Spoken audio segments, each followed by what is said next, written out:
Hey everybody, it's Farnoosh Torabi, host of the So Money podcast. This episode is sponsored by Smart Travel, a new podcast from NerdWallet. You know that one friend who always finds the best travel deals, picks the right cards, and somehow ends up in first class for the price of coach? Smart Travel is like that friend, but in podcast form. They cover things like which travel cards earn their keep and which are just heavy, shiny metal, and the smartest ways to book flights without playing guess the cheapest day. Travel smarter and spend less with help from NerdWallet. Follow Smart Travel wherever you get your podcasts. From small towns to big cities, Comcast is connecting millions of Americans to affordable, reliable, and secure Wi-Fi at prices that are clear and consistent with the new 5-year price guarantee.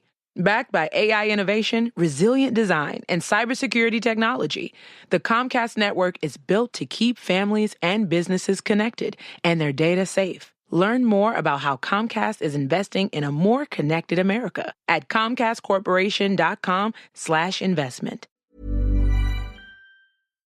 On today's Smart 7, Mandelson scandal sees Foreign Office resignation, Israel and Lebanon agree 10-day truce, and much more. It's Friday, 17th of April, it's International Haiku Day, and happy birthday, Jennifer Garner. The Smart 7, it's news, but not the news.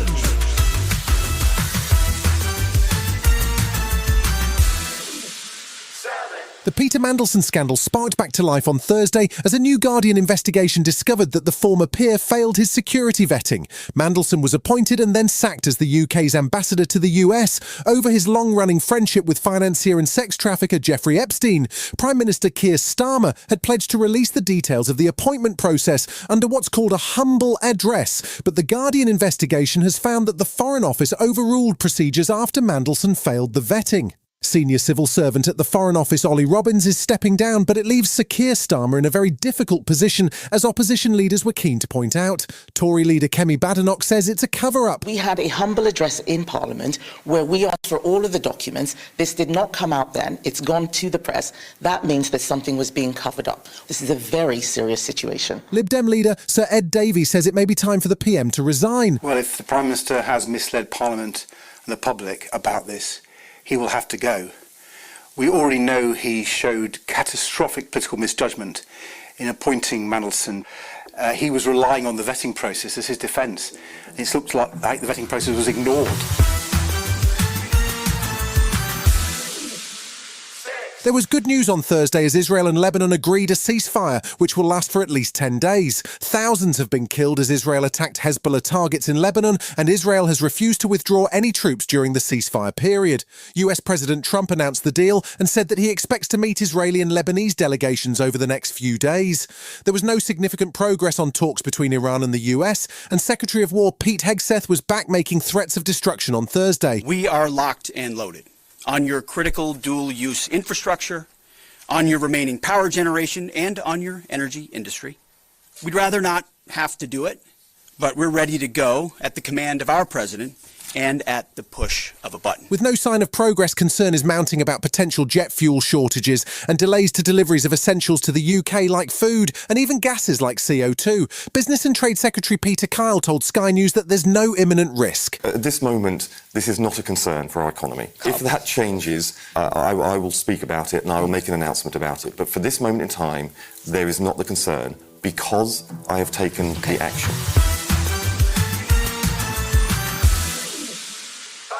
The early hours of Thursday morning saw Ukrainian cities Kyiv, Odessa and Dnipro hit by a massive Russian aerial attack using over 700 drones and 19 ballistic missiles, which killed at least 17 people and wounded over 100 in the deadliest incident so far this year. Ukrainian President Zelensky said the attack proves that there should be no talk of lifting sanctions on Russia and that Putin doesn't deserve any reward for his ongoing war on Ukraine. The EU appears to agree with Zelensky, and EU Commission President Ursula von der Leyen is due to meet with new Hungarian PM Peter Magyar on Friday to discuss next steps. She met NATO Secretary-General Mark Rutte on Thursday, and he says now is not the moment to give Russia a break. Russia is struggling on the battlefield.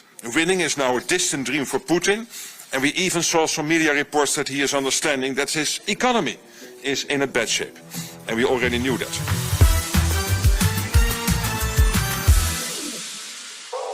The fourth volume of the UK's COVID inquiry report was published on Thursday, and it featured some rare positive findings about the pandemic. Inquiry Chair Baroness Hallett described the UK's rollout of a COVID vaccination programme as an extraordinary feat and had praise for scientists who developed the vaccine at high speed and also discovered an inexpensive steroid called dexamethasone that was effective at treating COVID patients. It's estimated at least 500,000 lives were saved by the vaccine, but the report warns that there are still lessons to be learned from the rollout and a need for health services to rebuild trust and promote better understanding of vaccines. She also says that the small minority who suffered harm from the shot need to be looked after. It is vital in the context of a whole population vaccination programme in which the state is asking people to be vaccinated that people are adequately supported when side effects do occur. Still to come on today's Smart 7 in association with Metro, Europa League glory beckons and Zoe Saldana gets her flowers right after this.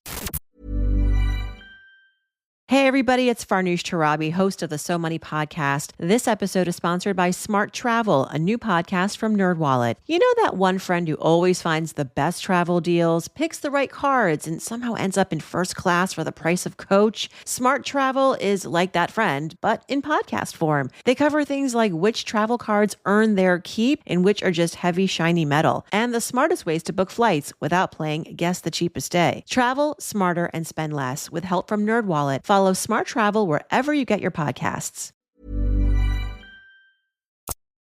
Welcome back. Thursday night saw the quarter-final legs of the Europa League and Conference League wrap up as Crystal Palace beat Fiorentina to secure a Conference League semi-final with Shakhtar Donetsk. In the Europa League, Nottingham Forest were at home to Porto after a 1-1 draw in the first leg, but got a 1-0 win at home and now head to the semis.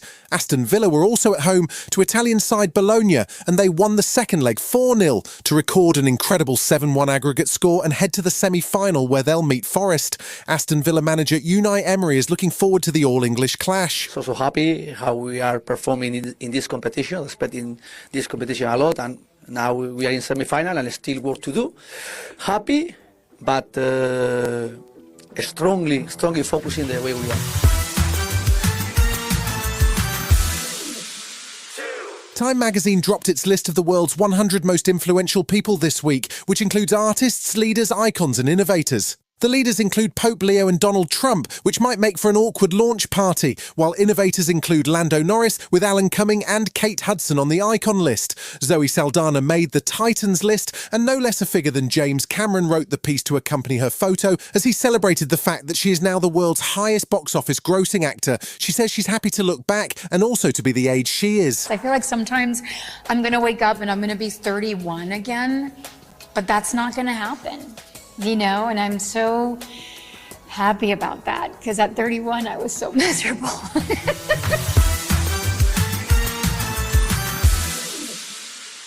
There are two types of people in the world, those who like Robert De Niro in comedies and those who don't. You're about to get another chance to decide which one you are as the fourth instalment of Meet the Fockers drops. We've been meeting Ben Stiller's in-laws in one version or another of the Focker saga since the year 2000, but it's been 16 years since Little Fockers. The new movie is called Focker-in-Law, and it sees the little Focker all grown up and ready to marry Ariana Grande. It's due to be released in November. I don't know if you were aware, Greg, but when we first met, I didn't think you were good enough for my pancake. Yeah, I didn't notice. But Olivia's a powerhouse. People underestimate me, but actually, I was an FBI hostage negotiator. Oh, badass. Here comes the airplane. I pulled the strings of the hostage takers, like strategic, emotional puppetry. That's how I'm gonna free Henry from you, Greg. You've been listening to The Smart 7. We'll be back tomorrow at 7 a.m. Hit that follow button and have a great day. Give us 7 minutes and we'll give you the world. Hey everybody, it's Farnoosh Torabi, host of the So Money podcast. This episode is sponsored by Smart Travel, a new podcast from NerdWallet. You know that one friend who always finds the best travel deals, picks the right cards, and somehow ends up in first class for the price of coach? Smart Travel is like that friend, but in podcast form. They cover things like which travel cards earn their keep and which are just heavy, shiny metal, and the smartest ways to book flights without playing guess the cheapest day. Travel smarter and spend less with help from NerdWallet. Follow Smart Travel wherever you get your podcasts. Our HBCUs have a legacy that's straight up golden. And McDonald's is proud to help keep it that way. Since 2021, the Golden Arches has connected with the Thurgood Marshall College Fund, to provide $1 million in scholarships for students headed to our HBCUs. That kind of cash helps keep bright minds on the yard, dreams within reach, and the future golden. Learn more about McDonald's Black and Positively Golden scholarships at mcdblackscholars.com.